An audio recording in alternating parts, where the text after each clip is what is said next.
What is up, everybody? Thank you for tuning in to another episode. I'm sitting here at the captain's table today. Got something a little bit different for you. Not going to be doing any kind of fishing or anything. Not going to be doing anything really outdoors, but it's something that is going to help me out a lot while I'm outdoors. And it was nice to get. But I got this in the mail the other day. This is the Bluetti EB3A Portable Battery,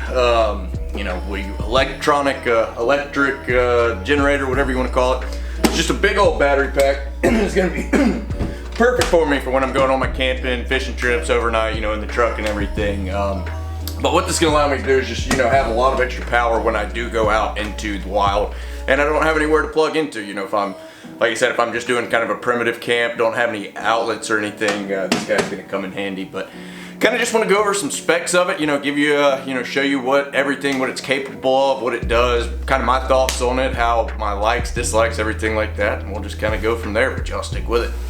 Alright, for starters, I just want to kind of go over some specs with you. It is fairly light. I was kind of surprised. I was expecting this to be pretty heavy, but it's really not too heavy at all. See, I got my scale here. We'll kind of see, just kind of start out, see what it weighs. You see it's even there. This one here. So this clocks in at about 10.2 pounds, which isn't too bad. And considering I do my kayak camping trips and everything, and just getting out on the water, I kind of have to really watch my weight on those boats, so every pound counts. So having this kind of power with something that right around 10 pounds is definitely going to be nice. I'll be able to put it on my kayak, not have to worry about it. Won't really affect the weight or anything too bad. So 10 pounds, that is definitely nice. But kind of moving on to the electronic side of it, what it really is about. This is I got a 268 watt hour capacity. So anything, this can get you a lot of time out there while you're charging your stuff, especially if you're just doing small stuff like your phones, laptops, that kind of stuff. You can definitely get a lot out of it. And it is good for up to 600 watts. So you can run an appliance or anything up to 600 watts. Just kind of looking around, just seeing what I could figure out what was right around 600 watts or so, so like, I'm pretty sure I can power my TV, my 70-inch, flat screen TV on this. Of course, like I said, I can power charging laptops, I can charge my phone plenty of times, I can recharge, like my batteries on my kayak and everything like that. What's really going to be nice for me is when I'm doing my camping trips in the summer and it's 1,000 degrees. I can run my fan, my just regular wall fan, box fan, and that is huge because one, I need that fan to sleep, I need that noise, and two, it gets hot in my truck. It gets very hot in the truck, it gets hot in the tent, it gets hot just anywhere down south. So being able to run a fan and run it for a good while is definitely going to be nice. But kind of towards the end of the video, we'll go walk around and see what all we can charge in the house with it, what all we can run, and just kind of go from there. It does have a 600 watt AC pure sine wave inverter built in, so all of that is inside of this. You don't have anything extra hanging out or anything like that. It's got a total of 9 outlets. You got your 12 volt marine DC output cigarette lighter, so this is anything like you would plug into your car or anything like that, car charger or anything like that. You can plug it in right here. Let's see what else we've got. We have got 2 AC ports right here, 2 120 volt AC ports that, like I say, can power up to something 600 watts. If you go over 600 watts, it does have a circuit protector in here, so it will kind of kick a fuse and everything, and it just won't charge that, but it still is able to run anything 600 watts or less. It's got 2 USB-A outlets, so your normal standard USB outlets. So if you're plugging in your phone, your laptop, anything like that, you got 2 of those. You got 1 USB-C 100 watt output, so that is going to be like your super fast lightning chargers and stuff for like your iPhones, that kind of stuff. That's about the only thing I have that I would use that USB-C, but it's going to allow me to charge my phone real quick. Let's see what else. We've got up top here, it's got the wireless charging, so I can take my phone, come over here, set my phone right on top, and get everything set, and then it just charges. If I can get it lined up. See, right there, it just starts charging. So all I got to do is set my phone right on top. I don't have to worry about a cord or anything, so that's one less cord hanging around, and I can get my phone nice and charged. So yeah, you've got all these outlets and everything that you can run. It's got the strobe light on here, or just an LED light. You got low, high, and strobe. Let's see, strobe. So If you're camping, you know, like I said, when I am camping, it's usually in places that don't have any electricity, any lights or anything like that. So being able to have just an extra light is always handy because it can be tough to see, especially if you only got one headlamp or something.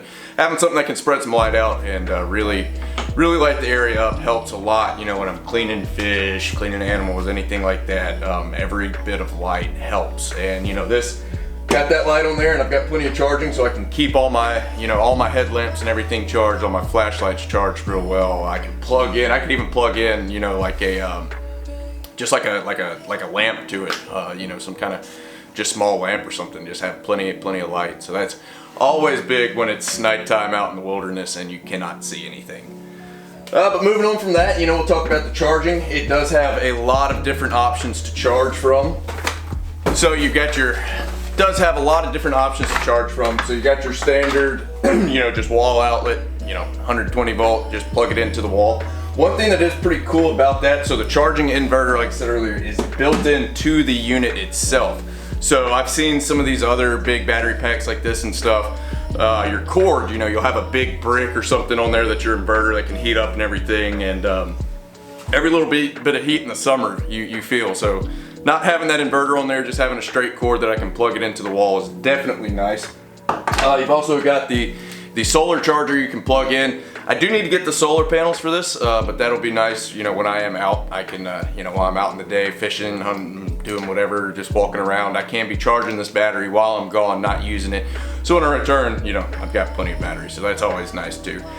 You've also got the option you can charge it in your car, you know, just running it off your car cigarette lighter, plug it in, you can charge it off of that. And for charging, this is good for up to 2,000 charges. So you can get 2,000 charges out of this without having to worry about losing any kind of capacity or anything. You know, after 2,000 charges, it'll fill up to about 80% or so.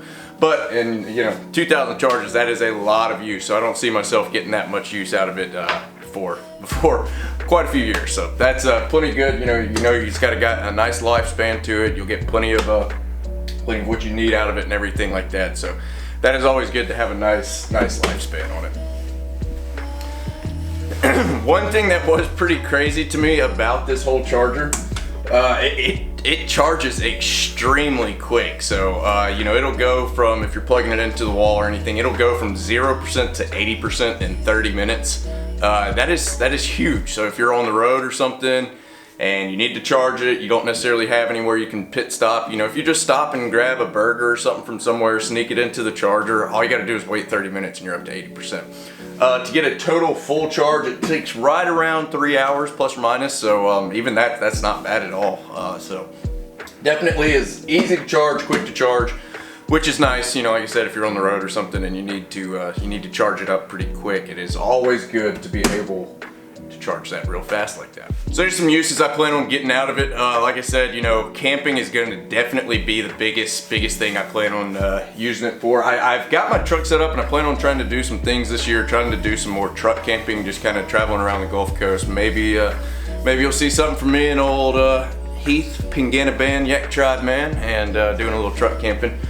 But that'll be perfect for that. You know, like I said, it'll allow me to run my fan at night, which is huge, because if you're truck camping in the summertime, especially if you head down to like South Louisiana, South Florida, just the outside air temperatures are usually hanging around, you know, 90 to 100 degrees at least. I'll be able to run that fan, I'll be able to be comfortable, have that air circulation, which will be real nice, be able to charge all my electronics, my batteries, everything I need, keep my GoPros running, keep my laptop running, keep my phone running, keep this camera running, just keep all of it running. So that is definitely gonna be the biggest use of it. Second to that, you know, going on just some fishing trips or something, you know, some of these longer trips I take, you know, like the video I did last year when I went crappie fishing with Trey, those are usually some pretty long trips on the boat. So bringing this is nice to be able to keep everything charged. You know, we could actually run one of the fish finders off of this, so that is a pretty nice bonus. We can keep our phones and everything charged, like I keep saying. That is a big thing, is just keeping electronics charged. So the fishing trips, it'll be nice. Another big thing this is gonna be nice for, you know, living down here on the Gulf Coast. Here I'm in, you know, coastal Alabama. Anywhere along the Gulf Coast, one thing you just kind of accept living down here is there's going to be hurricanes. It's just a matter of time. And you know, we got ours 2 years ago. We had Hurricane Sally come through, and it was nasty to say the least, and we were out of power for up to I think we went 9 days without power. And you know, of course we had a gas generator we were running, which was nice, you know, keeping refrigerators running, keeping my freezer cold. We were able to turn on the TV at night, keep fans running. But anybody that's run a gas generator knows they are loud. They are very, very loud. So being able to have this to run, you know, like I said, just run, this will be able to run the TV, get us, you know, just a little few minutes just to watch TV, try to, you know, return to some normality, and keep all our phones charged so we can talk to our loved ones in those situations, kind of keep everybody updated. That's going to be huge. And like I said, this is a lot quieter than a gas generator. This, you know, it's, when it's running, you can barely hear it. It's got the fan built into it to keep it nice and cool. And honestly, you can barely hear that when it's running. So it's not like you have something real loud just humming in your ears, keeping you awake, making you go deaf and everything. So that, I'm really looking forward to having this around if we, hopefully we don't, but if we do happen to get hit by another big hurricane like that and we're out of power for a while, I'll have something to kind of get back on to, and you know, try to keep things normal. Especially, you know, having a baby now. We've got an 8-month-old. We'll be able to run his formula maker, his bottle heater, everything like that, because you know we don't have hot water in those times. We don't have anything. We can't even use our toilets or anything, being on a grinder pump. So having that, we can still heat all his bottles and everything, keep him somewhat normal, keep the fan running on him. So that'll definitely be a big thing. All right, that's pretty much gonna wrap it up. You know, it's like I said, I definitely pleased with this. Appreciate you guys tuning in. If you guys are interested in checking out this battery, if you're wanting to look into one for yourself, like I said, I will drop a link below and you can check out all the details on it. But I think that's gonna about do it for me today. You know, I always gotta work it in. If you guys are interested in a guided kayak fishing trip, boat fishing trip, surf fishing trip, any kind of fishing trip, anywhere on the Alabama Gulf Coast that touches salt water, be sure to shoot me an email at kayaking.kennedy@gmail.com, and we'll try to get you lined up. It's, you know, here we are halfway through January now, almost towards the end, getting close to February. It's heating up. Fishing has been fantastic. People are starting to book up quick, getting, you know, more and more people calling me every day. So if you guys are interested in getting on the schedule, be sure to shoot me that email and I can kind of get you everything there. Or you can check me out at Whistling Waters on the Fishing Chaos app. But I think that's going to do it for today. I appreciate you guys tuning in. I appreciate you guys sitting through this, all of you that have made it to this point. You know, it's always nice to get a product to kind of test out and be able to show y'all. But like I said, I appreciate you tuning into this episode of The Captain's Table, and I will see y'all in the next one.